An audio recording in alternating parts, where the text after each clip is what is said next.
美国国务卿布林肯周四公开表示，期待王毅访美，但目前尚未收到中方对访问邀请的回应。您对此如何看？好的，主持人，那我注意到呢，布林肯啊，他是在纽约联合国总部参加安理会有关全球粮食安全问题的这个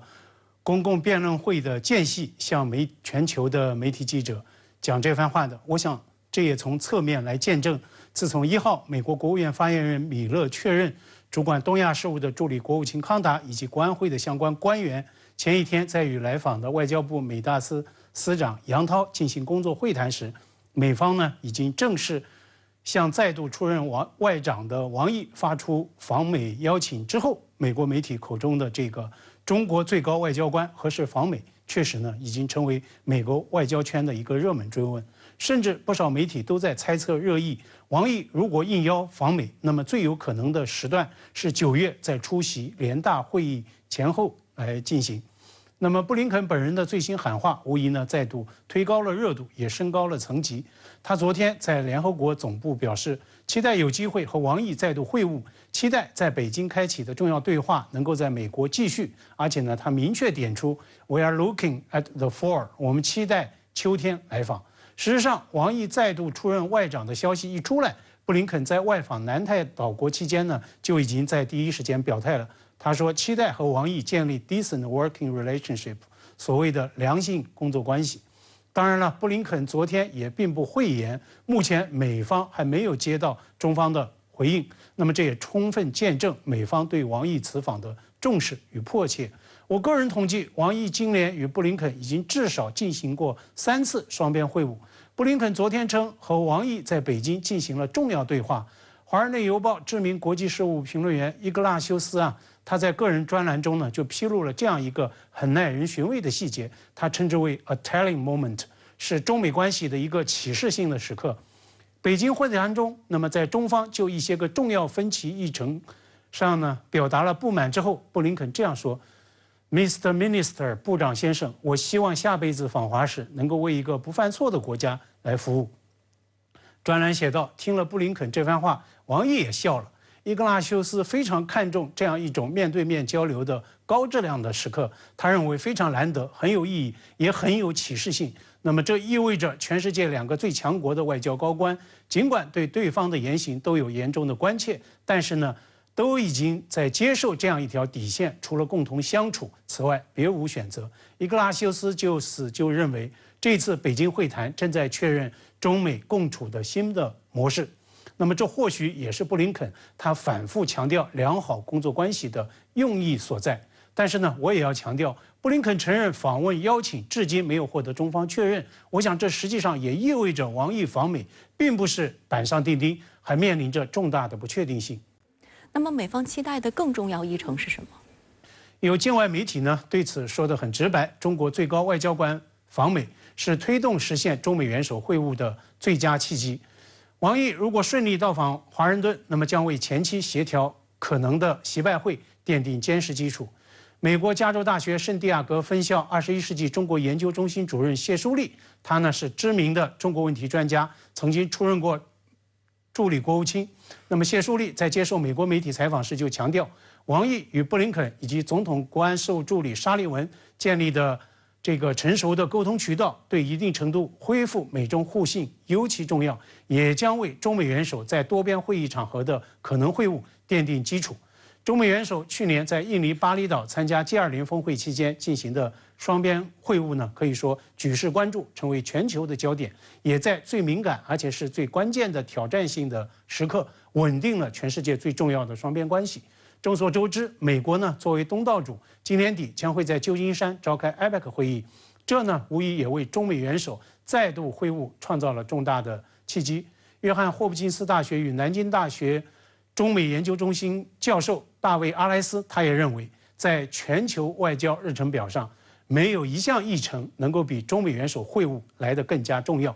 美方现在呢，他的一个行为逻辑，就是在问题乃至危机到来时，高喊沟通，高喊化解危机，减少误判，甚至要建立防护栏等等。但是啊，美方不能够以制造危机的方式来寻求沟通。中美防长至今没有能够实现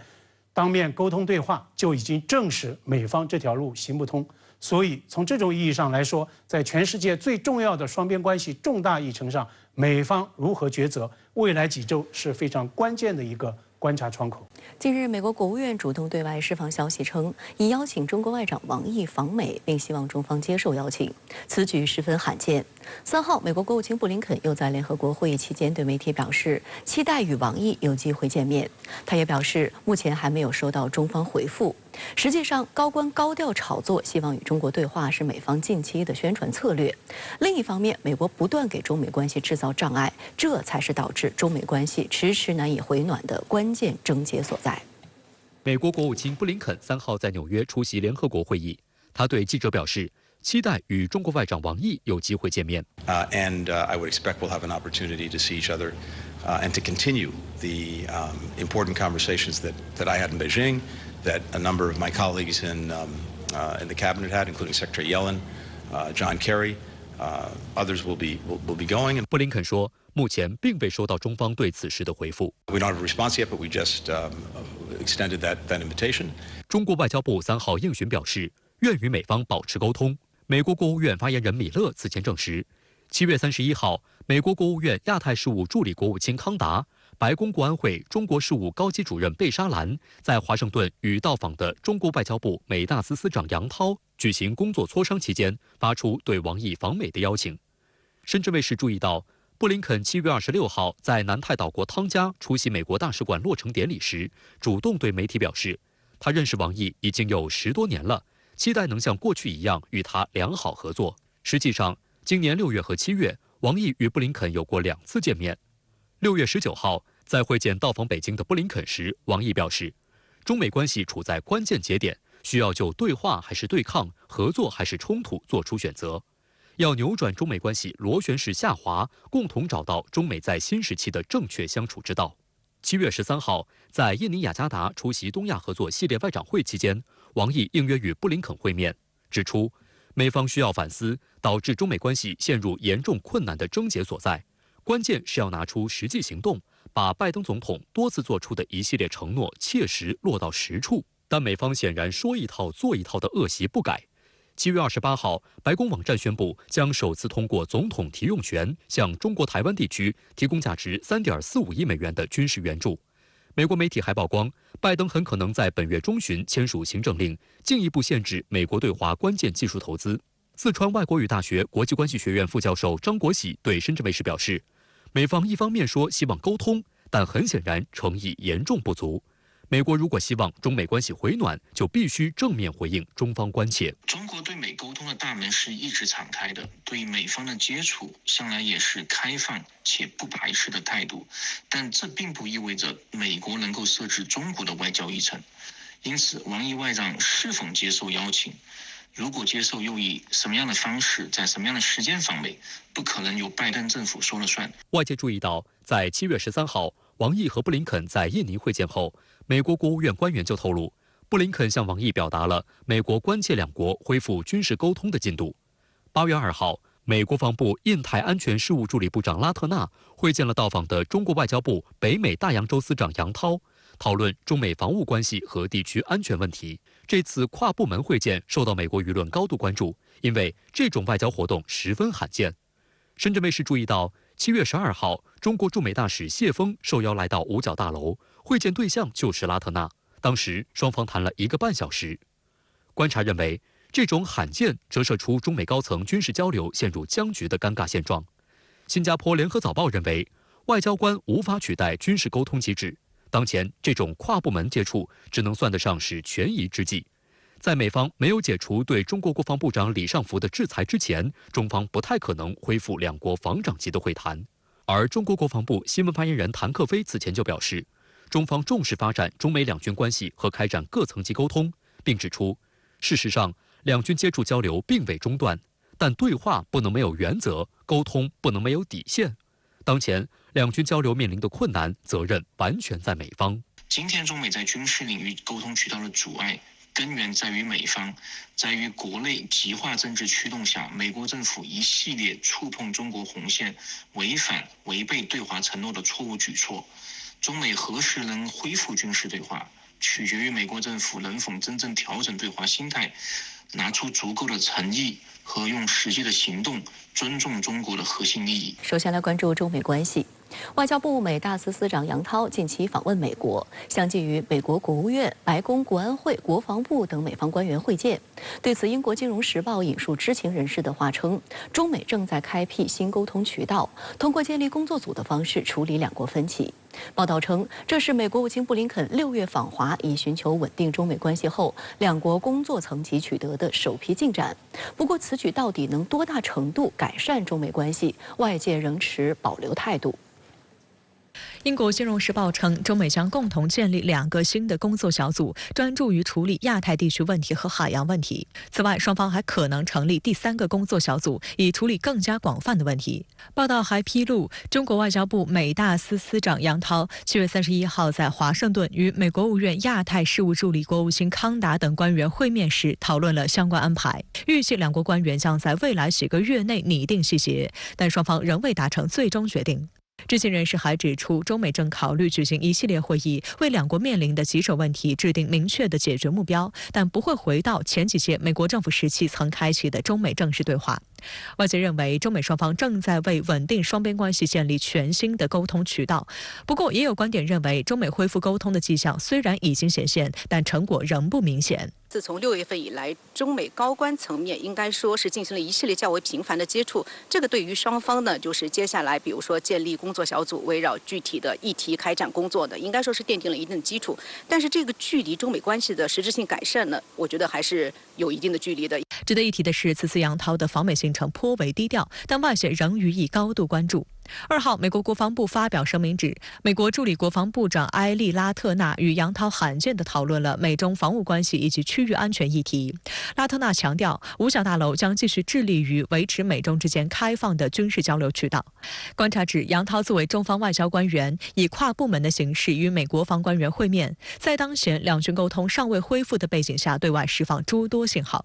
此外，不久前，中国驻美大使谢锋前往五角大楼会晤拉特纳，也引发关注。因为按惯例，大使一般不介入军事交流范畴的事务。其实美国方面的话，一直是基于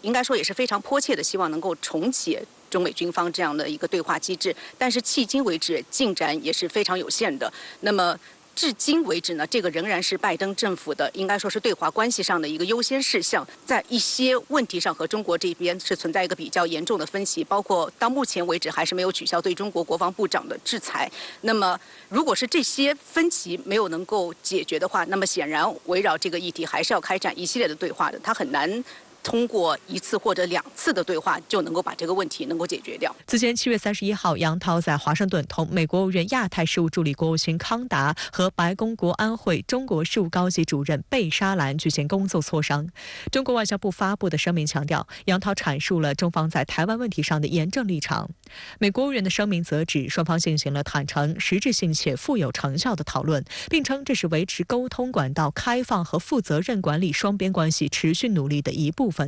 美方声明也提到，双方就一系列双边、区域和全球议题交换意见，并谈到了台海议题。会谈后，美方还多次对外释放更多细节，包括频繁公开表示向中国外长发出了访美邀请。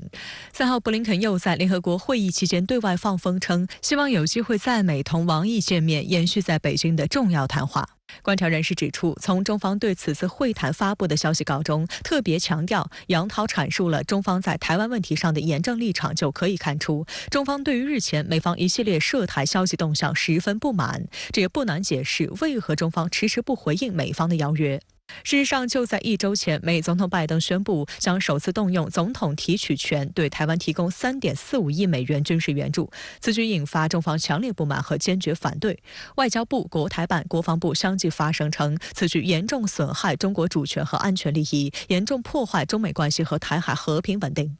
但英国《金融时报》则进一步爆料称，白宫即将向美国会提出的乌克兰补充预算请求中，加码对台湾地区提供武器资金，此举可以加速美国对台售武进程。此外，民进党主席2024台湾地区领导人选举参选人赖清德也即将过境窜美，美方纵容台独分裂分子及其分裂行径的举措，也将进一步危害中美关系。台湾中时新闻网指出，中方迟迟未对王毅是否接受邀请正式表态，主要是认为美方并未履行先前的承诺，仍然在说一套做一套。虽然美政府高官口头上表示寻求沟通，但并没有付出实际行动，甚至还在涉台议题上制造更多麻烦。